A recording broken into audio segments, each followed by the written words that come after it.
Hey everybody, welcome back. In this video, I'm going to show you all a simple concept that you can apply to your scale practice and compositions in order to add some substance and expand your sound. So the concept that we're looking at is called a tonal or diatonic sequence. And what follows might seem a little complicated, but bear with me as it'll start to make more sense when we look at some examples. Finally, as always, if you like this content, then be sure to subscribe and hit that bell notification button so you don't miss any future videos. Anyways, in a technical sense, a tonal or diatonic sequence occurs when we take a melodic idea and transpose it to a different set of pitches within the same key. In other words, a diatonic sequence occurs when we take a melodic idea and repeat both the original rhythm and melodic shape, but we start on a different diatonic pitch or pitch in the same key. And in this case, the new starting pitch might be higher or lower, and the interval numbers in the new idea will be exactly the same, though the quality of the intervals, meaning major or minor, might differ. For example, a major second could become a minor second in a diatonically sequenced idea. So for example, we could start with a sound we like, such as a sus2 chord, which is formed through a root, major second, and perfect fifth, and we could approximate this chord's form and apply it to the rest of the scale diatonically. So in this case, we have a root, second, and fifth, but what would happen if we tried to apply a 1, 2, and 5 formula to each note in the scale? Well, we'd get a bunch of different type of triads. So let's take a shape like this here, which is a C major scale. And we're going to start on the note C and just form a triad using the root formula 1, 2, and 5. So we get this sound here. We have a C sus2. Then we can apply it to D, doing 1, 2, and 5, sticking to notes that are diatonic to the scale. And we can move from E, doing 1, 2, and 5 again. And we'll get the notes E, F, and B. So as you hear probably right here, we have something that sounds different than a sus2. In this case, in order to do a 1, 2, and 5 and have it be diatonic, we have to abandon the major second. So if you recall earlier, I was talking about how in a diatonic sequence, there are going to be times where the interval numbers will be the same, but the quality will be different, and this is exactly what happened here. So we shifted from a major second to a minor second in order to have the note be diatonic to the scale. But anyways, we can continue the process moving through until we eventually have a series of triads that use up the entirety of the scale pattern that we started with. So let me run that and we can hear how that sounds. Starting on the first note then and moving through the whole thing, we have something like this.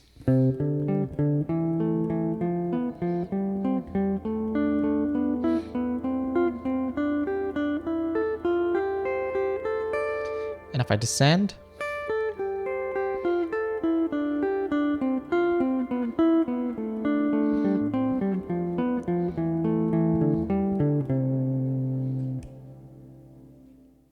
so as I said earlier, this technique is a good way for us to maximize the type of sounds that we like.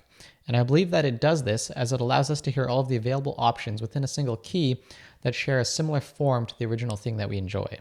So to get the maximum value out of this concept, I recommend taking your favorite type of chord or melody and running it through a scale using a diatonic sequence. For example, I've taken one of my favorite chords, which is a major 7 sus2, and I've tried this diatonic sequence technique to find sounds that share a similar form and color. So I actually played an example of this for you guys in the introduction of this video, and I can play it one more time so you guys can hear how a 1, 2, and 7 sounds when it's run through the scale. So I'll do this in the key of C. So we have that sound to begin with, then we have this.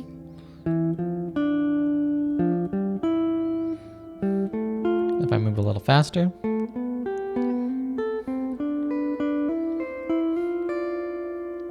And if I descend it.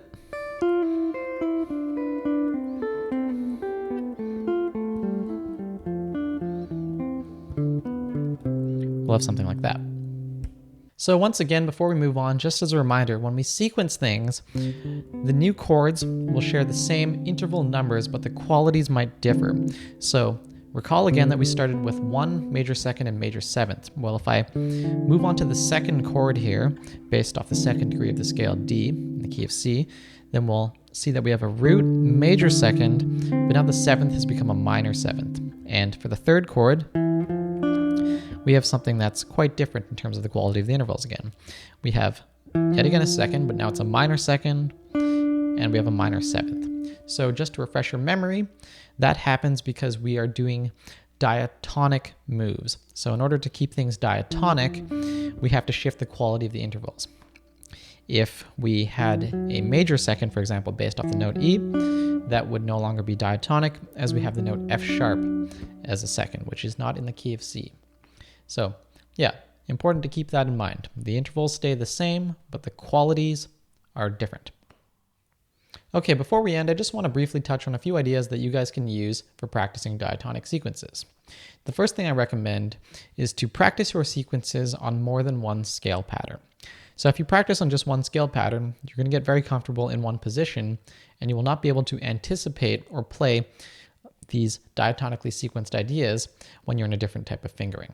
So practice on multiple scale patterns so that you can play your little sequences in any situation. Next up, I recommend avoiding getting to a habit where you just practice these things going from low to high.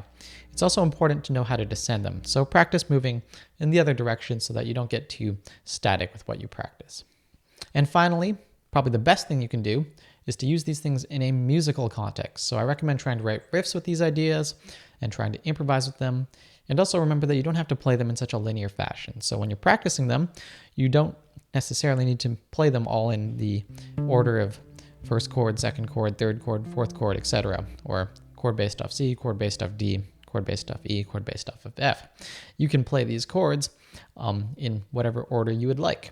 And I think that that's a good way to practice too, as it'll quiz you on where these sounds are, and it'll also give you some new ideas as to how these sounds can relate with other things in a different context. So give that a go. All right, folks, so there you have it. If you like this video, then please make sure to like, share, and subscribe as I put out a new video every single week.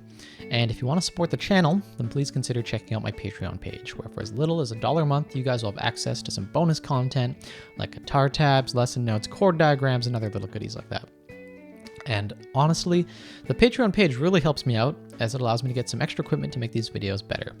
And finally, I also teach privately through Skype. There's a link to my email address in the description below.